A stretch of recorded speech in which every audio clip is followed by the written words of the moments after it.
Sa atin pong lesson po ngayong umaga, sinabi po sa akin ni nanay na ang topic ito po for the month is, I think about sa family po. Ganun ba? Tungkol po sa family, and of course po bilang December na po ngayon, minarapat po natin na ang ating pag-aaralan po syempre tungkol po sa pamilya po ng ating Panginoong Hesus. So inaanyahan ko po ang bawat isa tayo po ito ngayon. Basahin po natin ang Book of Matthew chapter 1. Matthew chapter 1 verses 18 to 25. Binabasa ko po ito mula sa New King James Version. Matthew 1:18 to 25. Now the birth of Jesus Christ was as follows. After his mother Mary was betrothed to Joseph, before they came together, she was found with child of the Holy Spirit. Then Joseph, her husband, being a just man and not wanting to make her a public example, was minded to put her away secretly. But while he thought about these things, behold, an angel of the Lord appeared to him in a dream, saying, Joseph, son of David, do not be afraid to take to you Mary your wife, for that which is conceived in her is of the Holy Spirit. And she will bring forth a son, and you shall call his name Jesus, for he will save his people from their sins. So all this was done that it might be fulfilled, which was spoken by the Lord through the prophet, saying, Behold, the virgin shall be with child, and they shall call his name Emmanuel, which is translated, God with us. Then Joseph, being aroused from sleep, did as the angel of the Lord commanded him, and took to him his wife, and did not know her, till she had brought forth her firstborn son, and he called his name Jesus. Salamat po, maaari po tayo magsiupo.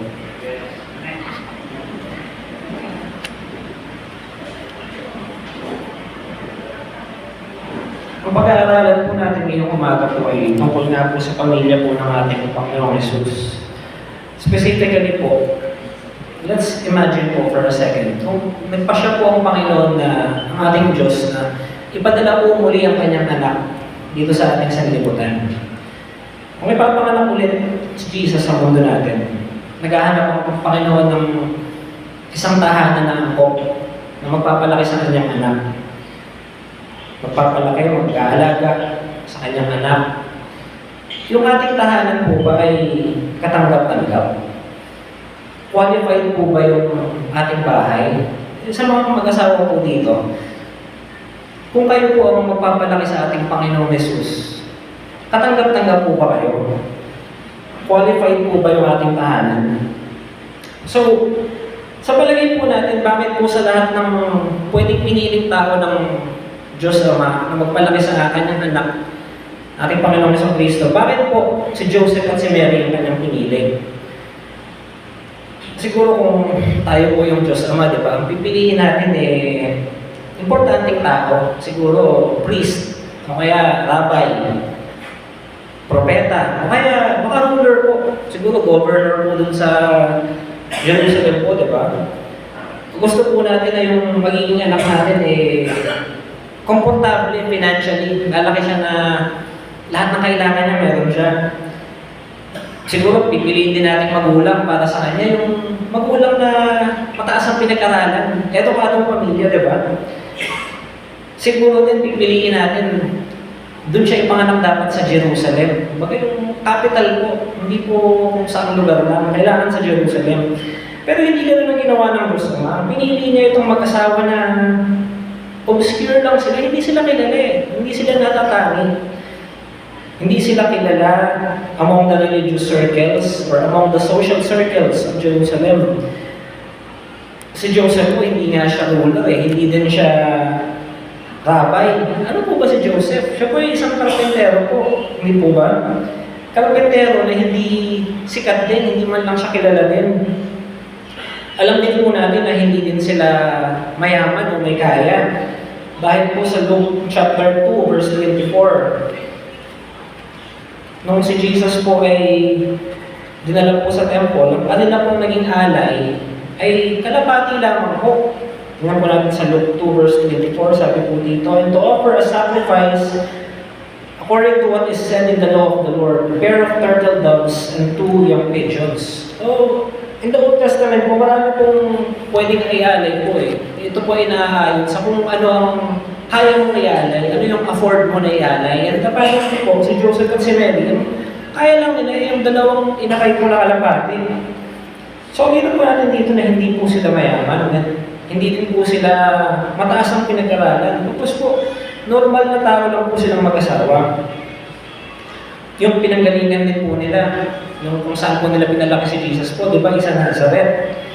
Hindi po ba naalala po natin, meron pong isang disciple po dati, nung sinabi sa kanya na yung ating Messiah ay nanggaling sa Nazareth. Bago siya naging disciple, si Nathanael po, may sagot niya, meron bang mabuting manggagaling sa Nazareth? Can anything good come from Nazareth? Yun ang sinabi niya kasi hindi po kilala yung Nazareth. Hindi po ba? Hindi po kilala yung Nazareth. Pero doon po lumaki ang ating Panginoon. So again po, why this couple? Bakit po itong mag-asawa na ito? Hindi na po natin mapag-aralan sila parehas po for the sake of time. Pero pag-aralan po natin today po ay si Joseph. Si Joseph po, wala pong masyadong masulat tungkol sa kanya in our Bible. In Scripture, wala pong masyadong maisulat tungkol kay Joseph. Pero sa konting na isulat po tungkol sa kanya, meron po tayong makikitang dalawang katangian po sa kanyang buhay. Itong dalawang katangian po na ito ay sa unang tingin, mukhang salungat po ito. Pero parehas po itong dapat natin ginagawa, dapat natin gawin at palaguin ng balanse po. Ano po ba yung dalawang katangian po na yun? Ito po ay ang paninindigan at malasakit, or conviction and compassion. So godly fathers are men of conviction and compassion. So ngayon po, syempre, ang pinag-aaralan nga po natin ay si Joseph. So our topic will focus mostly on fathers or fatherhood. Pero just the same po, yung principle po dito na ating matututunan, it applies to everyone po. Whether nanay kayo or anak kayo, lalaki o babae, ate, kuya, conviction and compassion po. This is a principle that applies to everyone. So godly fathers are men of conviction. Meron pong apat na bagay po na makikita po natin sa buhay po ni Joseph bilang isang tatay po na merong paninindigan. Una po, men of conviction have moral integrity. Sabi po ulit dito sa Matthew chapter 1 verse 19, yung pong binasa ito kanina. Then Joseph, her husband, being a just man, and not wanting to make her a public example, was minded to put her away secretly. Joseph is a just man. Yun po, just man. Isa pong matuwid na tao. Sumusunod po siya sa moral law ng Panginoon. Hindi po siya naniniwala sa situation ethics o yung ethics po na sabihin po natin, depende sa sitwasyon kung anong gagawin mo. Hindi po, wala pong depende sa sitwasyon. Kung ano po yung sinabi ng salita ng Panginoon, yun po ang kanyang sinusunod. Minsan po, mahirap o masakit po ang sumunod sa salita ng Panginoon. Pero ginagawa pa rin po niya yun. Especially po, dito sa sitwasyon po na binasa natin, di ba? Napakasakit po nun para kay Joseph. Joseph loved Mary. They were engaged to be married. Iba po ang sabi po kanina in verse 18, Mary was betrothed to Joseph. Verse 18 yun. Pero in verse 19, ang sinabi po, then Joseph, her husband, being a just man. So, bakit po ganun? Ano? Sabi, betrothed pa lang. Tapos in the next verse, Joseph, her husband. You see po, yung engagement po sa panahon po nila in the first century, ibang-iba po sa engagement po natin ngayon. Yung time po nila ng engagement, usually it's about 1 year. Pero sa panahon na yon, as if mag-asawa na talaga kayo. Ang hindi lang nangyayari, hindi kayo nagsasama, hindi pa consummated yung inyong kasal. Pero, for all intents and purposes, kayo na mag-asawa. So, dito po, nung nalaman niya na buntis si Mary, panigurado po napakasakit po nun para sa kanya. Hindi lang po ito bastang engagement po na pwede niyang tapusin ang ganun lang po.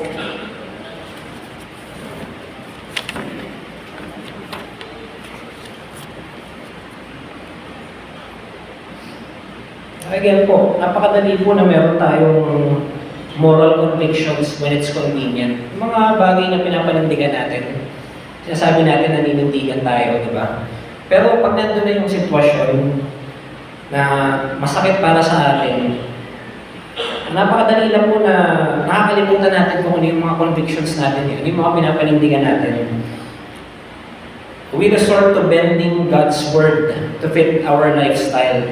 Yung salita po ng Panginoon ang nag-a-adjust po sa atin, hindi po yung tayo yung sumusunod eh. Hindi po ba? Baka naalala po natin recently may ganong Senate hearing po, ba yung isang senator, sinabi niya, ano po, para po sa benefit ng taong bayan, sometimes it is necessary to bend the law. Di ko ba? Siguro po nasabi niya lang yun out of passion po, di ba, na kailangan po mag-bend yung law. Pero if the law will bend po, magkakagulo na po tayong lahat kasi every time po gusto natin mag-bend yung law. Gagawin na lang natin, di po ba? So dito po, sa ating moral convictions po na ating isinasantabi, depende sa sitwasyon po. Minsan po, ang mahirap dyan, nasasanay tayo eh. Nakakagawian na natin yun. Alam niyo po ba yung nagpintura kayo ng bahay? Na-experience niyo na po ba yun? Yung magpintura kayo ng bahay, hindi maghapon niyo pong ginawa yun, di ba? So sa maghapon, hindi niya napapansin yung amoy ng pintura. Pero pag may bisita kayong dumating, makikita mo sa mukha nila, tapang ng amoy ng pintura niyo ah. Pero ikaw na maghapon kang nandun, ano ang sabihin mo? Hindi ko na napapansin, kanina pa ako dito eh. Parang ganun po yun eh, pag nasasanay po tayo na yung moral convictions natin, sinasantabi po natin, hindi natin napapansin po na ganun na pala. Pero pag sa ibang tao po makikita tayo, parang pintura po yun na sila po, amoy na amoy po nila yun. So una po, men of conviction have moral integrity. Pangalawa po, men of conviction fear God more than public opinion. Si Joseph po, meron siyang takot sa Diyos po. At mas takot po siya sa Diyos kaysa sa public opinion, kaysa sa kung ano ang sasabihin ng ibang tao tungkol sa kanya. Again po, hindi po ba nalaman niya nga po na si Mary pala ay nagdadalang tao na. Malamang po, na-consider din po ni Joseph yun, ano ang sasabihin ng ibang tao tungkol dito? Di po ba? Scandal to eh. Bakit siya buntis? And yet, sa binasa po natin kanina, Matthew 1:18-25, an angel appeared before Joseph. Sinabi sa kanya, hindi to scandal ni Joseph, sa Panginoon ito. This is a virgin birth. And Joseph stood with Mary. Pinili pa rin po niya to be with Mary, to obey God, because he feared God more than he feared the opinion of others.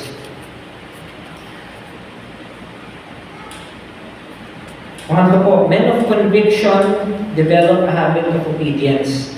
Meron pong habit po ng obedience or pagsunod. So, makikita po natin kanina sa ating binasa din po. Every time God commanded something, Joseph responded with instant, unquestioning obedience. Ito po yung naging pattern po ng buhay niya, pagsunod sa Diyos. Basahin po natin sa Matthew chapter 2, verse 13-14. Sabi po nito sa Matthew 2, verse 13-14, Now when they had departed, behold, an angel of the Lord appeared to Joseph in a dream, saying, Arise, take the young child and his mother, flee to Egypt, and stay there until I bring you word, for Herod will seek the young child to destroy him. When he arose, he took the young child and his mother by night and departed to Egypt. Sabi din po sa verse 20, chapter 2 pa rin po, Matthew chapter 2, verse 20 hanggang 22. Arise, take the young child and his mother and go to the land of Israel, for those who sought the young child's life are dead. Then he arose, took the young child and his mother, and came into the land of Israel. When he heard that Archelaus was reigning over Judea instead of his father Herod, he was afraid to go there, and being warned by God in a dream, he turned aside into the region of Galilee. Ito po, simple lang naman po yung binabasa natin dyan. Ito po yung mga instruction ng Panginoon kay Joseph, kung anong gagawin niya. Pumunta ka sa Egypt, ayun, tapos na yung peligro, bumalik ka sa Israel. Pero, consider po natin yun. Sinabi ng Panginoon kay Joseph, kunin mo yung asawa, lumipat ka sa Egypt. Hindi po madaling gawin po yun eh. Malamang po si Joseph po may hanap buhay po siya sa Israel. Ngayon pupunta siya sa Egypt, marunong ba siyang magsalita ng Egypt? Ng kung ano ng Egyptian po, di ba? Malamang po hindi eh. Ako lang po, sabihin lang sa akin ng Panginoon, lumipat ka sa Visayas, eh, may hirapan po. Hindi po ako marunong ng Bisaya po eh. Tagalog lang po ang alam ko eh. So ito po, pinapalipat po siya, ibang bansa po po. Anong magiging hanap buhay niya doon? Di ba? Wala siyang kilala doon. And yet, sumunod pa rin po siya. Pero iisipin po natin, sige, lumipat lang naman ang tahanan eh. Lumipat lang naman ng bahay, lumipat lang ng lugar na titirahan. Siguro hindi naman big deal yun eh. Pero yung habit po ng obedience, yung habit po ng pagsunod, hindi lang naman po sa ganung seemingly malalaking bagay po sa buhay natin yun eh. This is found in the everyday, mundane aspects of our life po. The mundane matters of life. Simple example po. Kunyari, nag-grocery po kayo sa Walter Mart, di ba? Tapos syempre, binayaran niyo yung mga item na kinuha niyo. Ngayon, paglabas niyo ng cart niyo, syempre may bagger, di ba? Binabalik niyo yung supot dun sa cart. Paglabas niyo sa cashier, paglabas niyo doon, nakita niyo meron palang isang item po, sabihin natin delata po, hindi pala nakuha ng cashier. Nasa cart pa rin, hindi nakasupot eh, so alam mo hindi mo binayaran. Nakalagpas ka na sa grocery, nasa parking lot ka na. So nakita mo yung lata na yun na hindi siya nakasupot, hindi pala ito nabayaran. Anong gagawin mo nun? Di ba? Okay lang, delata lang naman yan, supot ko na lang. Wala naman nakakita, di ba? Napakaliit na bagay eh. So, wala namang mahuhuli din sa akin. Malamang yung cashier, sige, nagkamali siya, baka singilin sa kanya yun. Pero okay lang yun, para matuto din siya. Kasalanan niya naman din yun eh. Dapat maingat siya. So, lesson learned din yan para sa kanya. Ano ganun po ba? Hindi po ba? So, mga ganun maliliit na bagay po na minsan tinitake for granted lang po natin. Pero makakalimutan po natin sumunod po kung ano ang tama. Kung ano po ang inuutos ng salita ng Panginoon. Maalala ko lang po dun sa ganung situation po, ito ba yung sa grocery po. Ito naman po, may nabasa po ako sa butika naman daw po nangyari.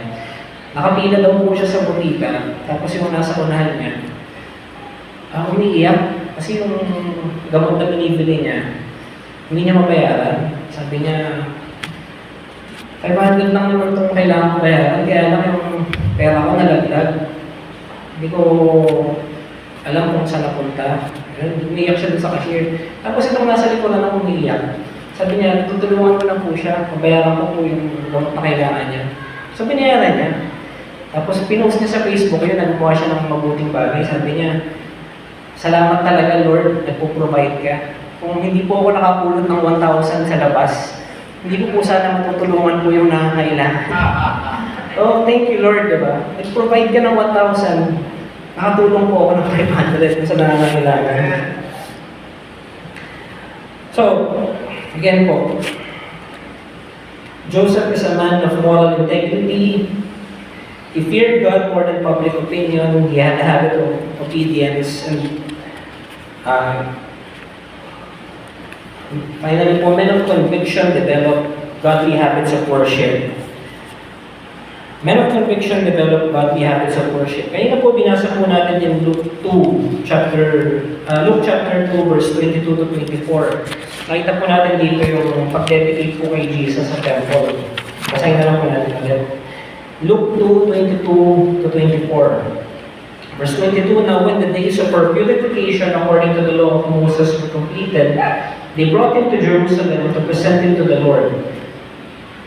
Verse 23, as it is written in the law of the Lord, every male who opens the womb shall be called holy to the Lord, to offer a sacrifice according to what is said in the law of the Lord, a pair of turtle doves or 2 young pigeons.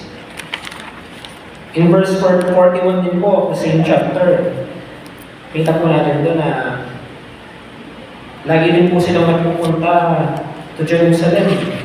Every year, for the feast of the Passover, sabi po in Luke 2 verse 41, his parents went to Jerusalem every year at the feast of the Passover. And in Luke chapter 4 verse 16, sabi po dito, si Si Jesus na po ito in Luke chapter 4 verse 16. So he came to Nazareth where he had been brought up, and as his custom was, he went into the synagogue on the Sabbath day and stood up to read. Hindi po ba? Kita po natin dito, si Mary and si Joseph, they dedicated their son Jesus at the temple. Every year, they went to the Passover feast. And si Jesus po mismo, nung siya po ay lumaki na po, it was his custom to be in the synagogue every Sabbath day. So, dito po natin dito yung habit of worship po na natutunan po ni Jesus sa kanyang magulang, sa kanyang parents po, especially kay Joseph. So, bawat pamilya po, every family po dito sa atin, may kanya-kanya po tayong habits and customs. Mga bagay po na nakagawin na po natin. Yung iba po dyan, pwedeng nakagawin lang natin dahil paulit-ulit natin ginagawa. Hindi po ba? Pwede pong may habit tayo na pag-aalis ng bahay, kailangan si tatay yung huling lalabas kasi maglalak siya ng pinto. Check niya kung lahat nakapatay ang compliance, diba? Lahat ng grade po nakapatay. So, mga habits po yan eh. May mga ganong habit po na nakasanayan lang na basta lang natin ginagawa. And yet there are also other habits po na kailangan sinasadya po natin gawin. Like family devotion time po, family prayer, Bible reading. Hindi po madaling gawin po yan. Talagang kailangan magde-devote po kayo ng time para dyan. So, again po, back to Joseph and Mary. Kung sa panahon po natin, masasabi po natin na meron silang regular church attendance po. Naging habit na po nila ito. Bakit po nila ito naging habit or custom?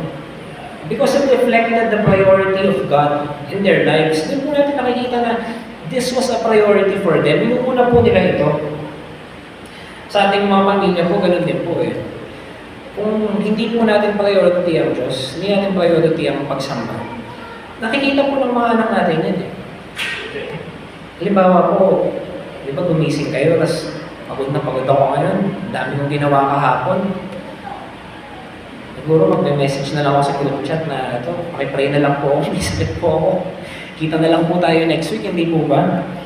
Pero nakikita po ng mga anak natin yun na hindi po natin priority po ang pagsamba. Nakakasanayan din po nila yun. So again po, God chose a man to raise his son. He picked a man of conviction.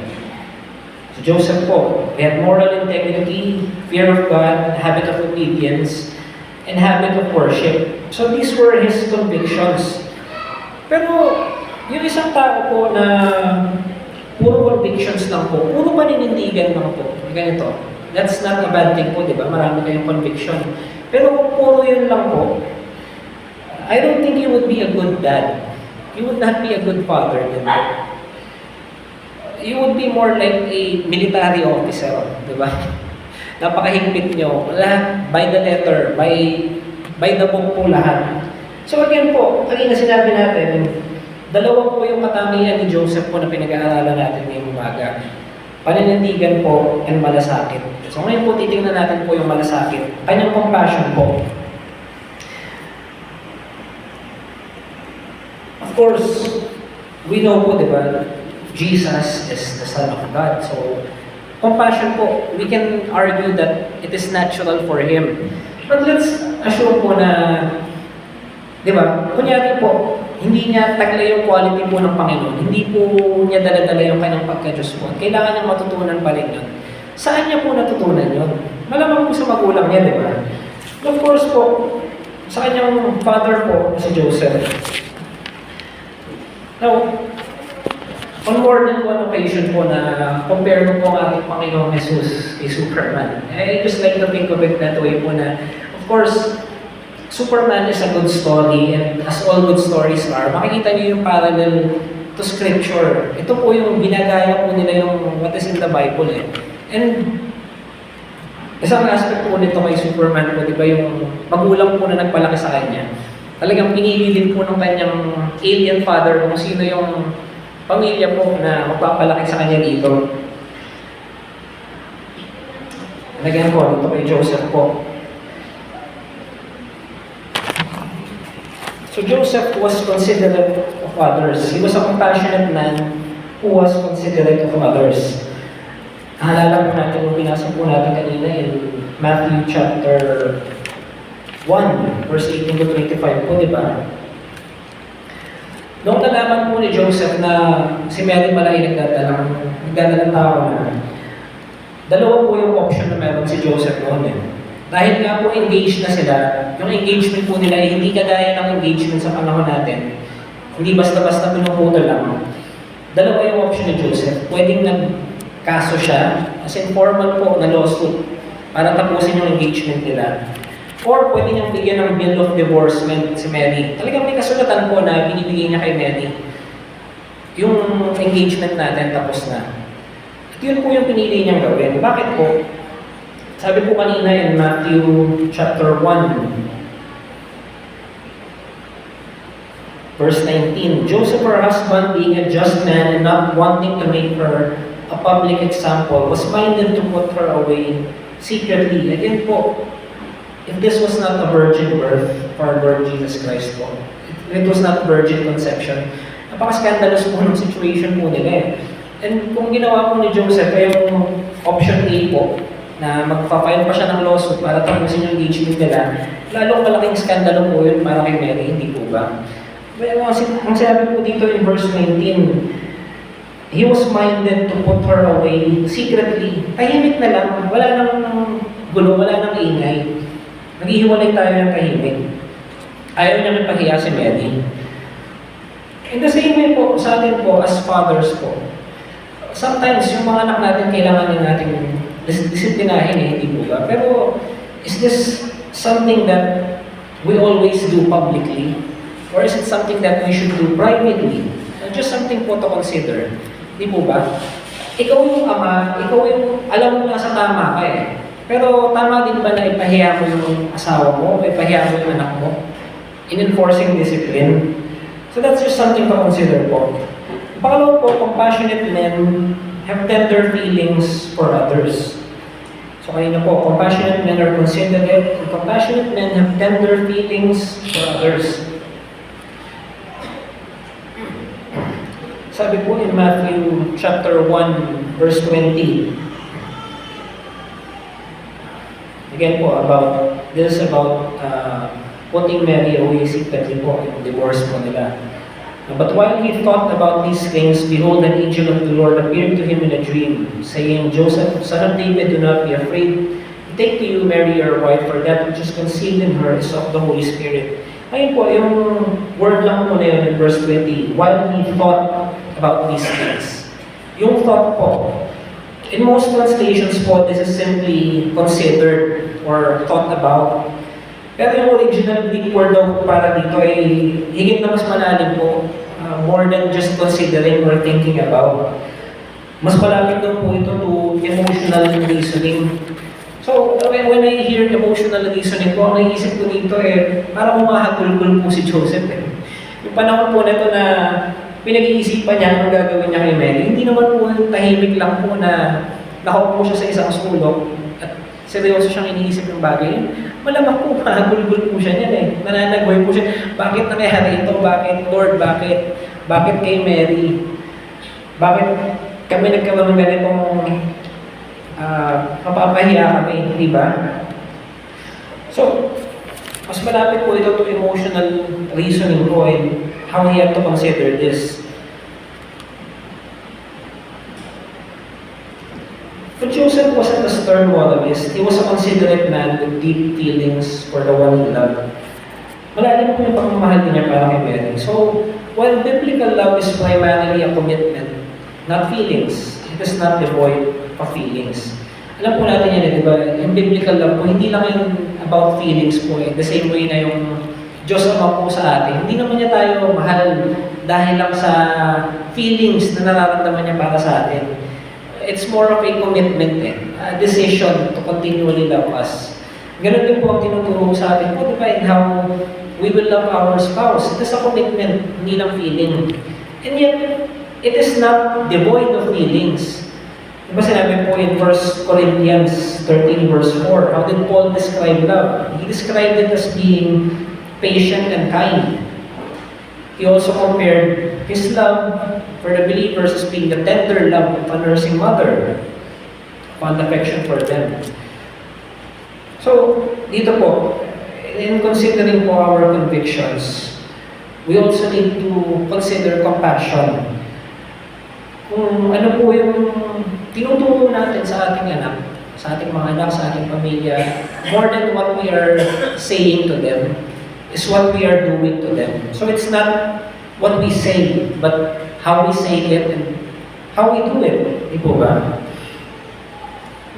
Hindi lang po tayo binigyan ng Diyos ng ulo, ng isip, para mag-isip. Binigyan din po niya tayo ng puso, para makaramdam po.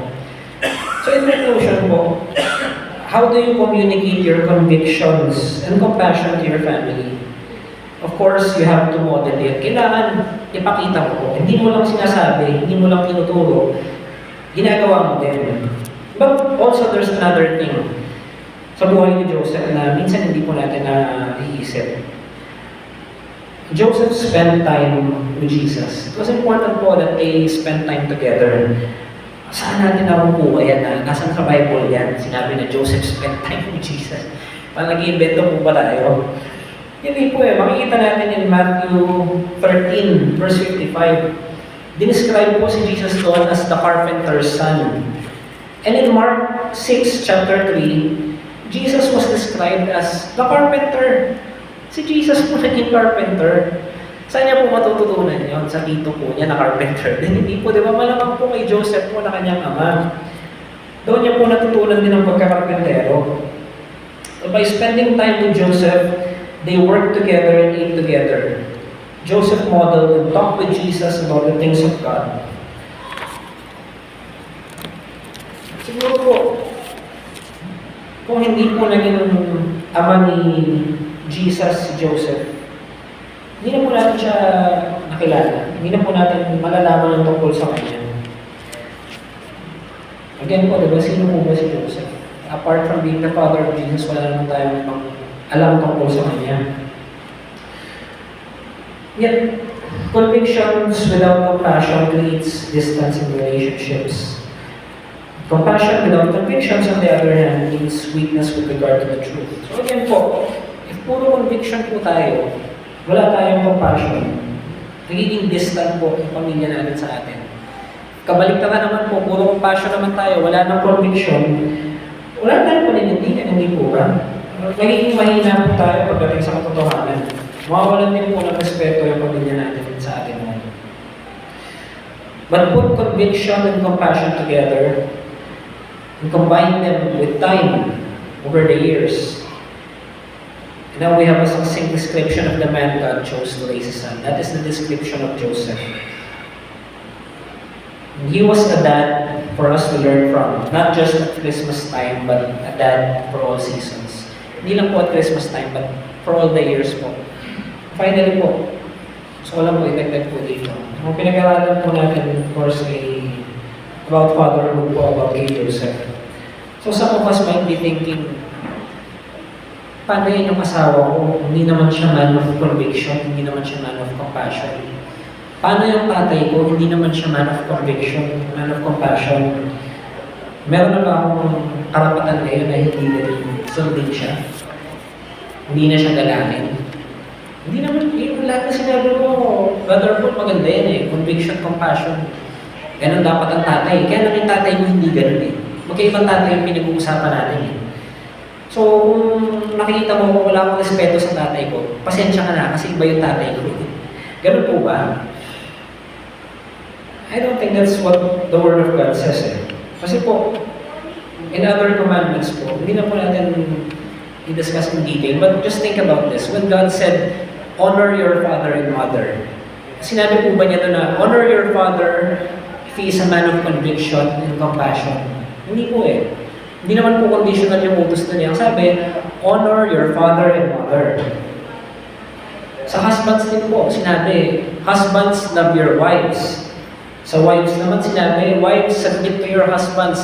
These are separate commandments from each other.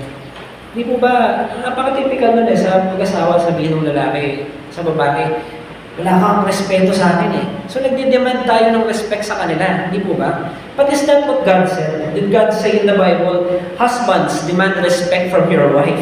Hindi po eh. Ang commandment sa husband is to love your wife. And to the wife, the commandment is to submit to your husband. So, minsan naman po sa babae po, sabihin natin, bakit ako magsasubmit sa asawa ko? Hindi din naman siya man of conviction, hindi din naman siya man of compassion. Hindi din niya sinusunod yung love your wife. Pababae pa nga. Pero sabi po sa Bible, ano sabi sa'yo? Wives, submit to your husband. Husbands, love your wife. Kung tayo po, sumusunod tayo dyan individually, it would be a very good home po. It would be a happy home. It's something to consider po. Ayaw ko yun na namin. Aming Ama, salamat po sa pagkakataon po muli na binigay po sa amin na sumama po sa inyo at mag-aral po na sa tingnan. Salamat Panginoon for the opportunity to worship. Thank you for bringing us together here. We thank you, Lord. We ask that you remind us of your presence every day. Thank you indeed